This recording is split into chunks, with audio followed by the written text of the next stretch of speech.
an individual's made a telephone call from this location.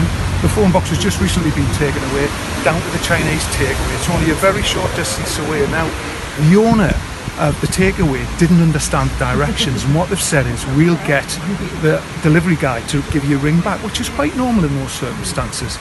So probably about 20 minutes later, there's been a call back to this location, and somebody in the telephone box has answered that call and given directions to Blue House. It's really significant in the fact that somebody's actually stood and waited here to receive that call to give direction to the ambush site, if you like it. I mean, as you can see, it's a really remote location, and I believe that's why this location's been chosen. This is a location that has been scoped out. Somebody local has known about it. So what we've got is Paul's come up here, he's driven up to the farmhouse with a Chinese meal. They haven't known anything about it, and as he's driven back down, one of the attackers has closed this gate here. I believe there's probably been more than one attacker. He's been attacked here as he's tried to open the gate, and he's ran off. Unfortunately, the police have later found him deceased in the field. It's absolutely tragic, and you can imagine, you have to imagine what the weather conditions were like on the night. It was late, it was dark, it was December, and the snow was absolutely bleaching down. So he's never had a chance in reality.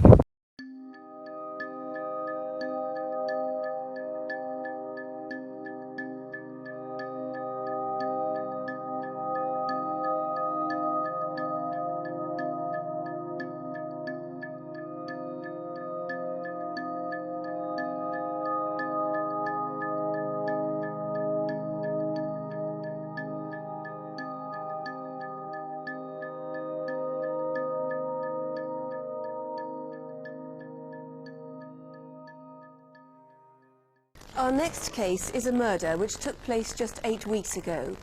Paul Logan, a young family man, father of 2 children, was killed just 2 days before Christmas.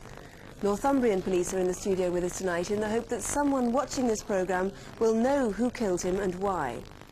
Our reconstruction begins near Consett in County Durham at a Chinese restaurant where Paul worked.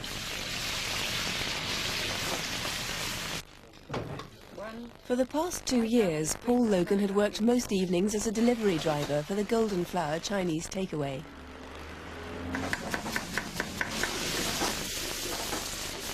Looking shattered, Tony. What have you been up to? Went into Newcastle again last night.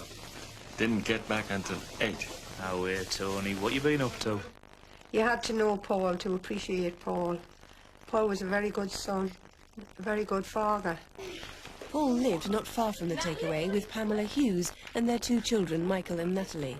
He and Pamela had been together for nearly 10 years. He always seemed to be laughing all the time with Michael, always carrying on, and he always took Michael everywhere. And he was like, everyone used to call him his little shadow. I mean, Paul had his good points. He had his bad points like everyone. Paul wasn't perfect, but he was a very loving person, and he was loved very much by this family. Over the past 3 months, Paul's car had been vandalised several times. Perhaps someone had a grudge against him. It's early evening on Thursday the 23rd of December. How are you then, Michael? There's your dinner. There you go. You want to take out your mouth? Lemonade. All right? Oh, we love sausages, don't we? Hey? How are you then? Hey, buddy. Come on. It's going to be one of your late nights again, Paul. Well, it's not exactly a quiet time of year. I'll be wanting a sweet and sour. I'll pop in around 11, see if you're all right. Right. All right, I better be off. He was busy that time of year because it was like Christmas time. Oh, yeah. I had been singing carols, been singing jingle bells and everything before he went to work. We'll provide you, Daddy. Sure, I'll see you later. Yeah. Hello, Golden Flower. 1 king prawn. Chicken and chassis. Ah, thanks for a visit tonight. Oh, great. And such a lovely evening for it. We're very busy. Go back in the kitchen.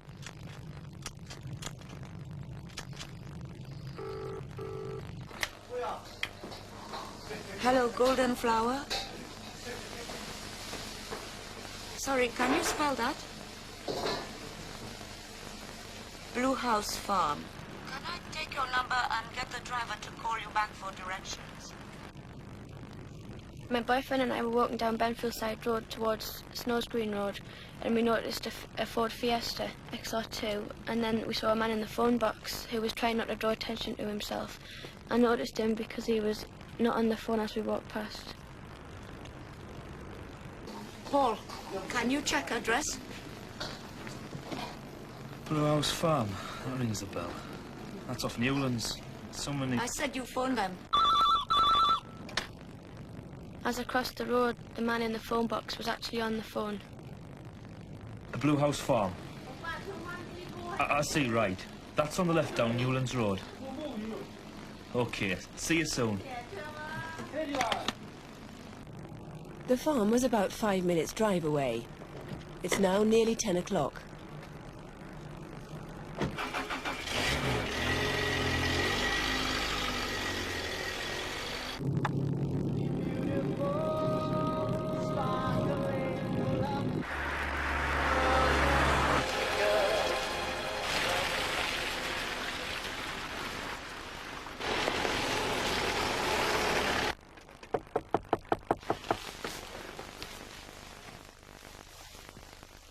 Who's that?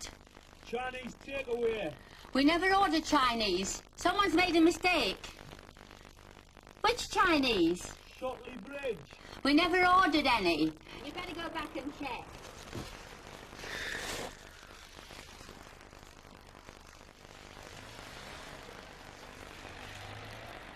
The owners of Blue House Farm had left their gate open that night, but when Paul drove back down the track, someone had shut it.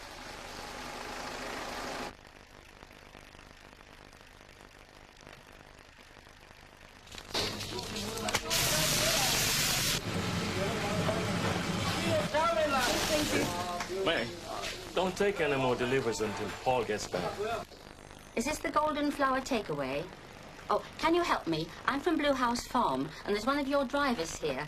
Now, I didn't order any food, and I want to know why he's been at my front gate for nearly half an hour. Hello? It's Tony. Has Paul been around? No, why? He's been on a delivery just before 10 o'clock, and he hasn't come back. He used to toot the horn as he passed the house to let us know he was finished and he was going home. He done that every night. His dad said, he hasn't tooted tonight. And it was a terrible night, and my husband went to the gate. Hello? Elsie, I'm really worried. Paul's not come home, and Tony's phoned to say he's not back from a delivery. He's been gone for nearly an hour and a half. But it was when I got the phone call from Pamela that Paul hadn't returned. I was very concerned because I knew it wasn't Paul not to return from a delivery. My husband and David went to Chinese to talk to Tony.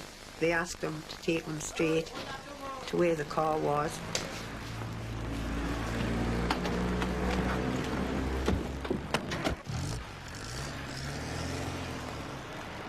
Hello? Can I have the police, please?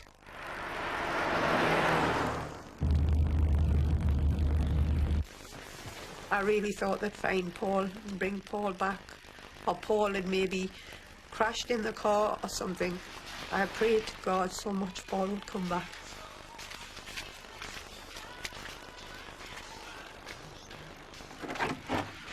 Elsie? To Tango 123, you in location on the Shotley Bridge Newlands Road, where that major search Paul had been killed by a heavy blow to the head. Whatever they've done to Paul, they've done to the whole family. I can't describe to anybody how I feel. It has just ripped my family into pieces. You see people, but what's inside, you can't describe.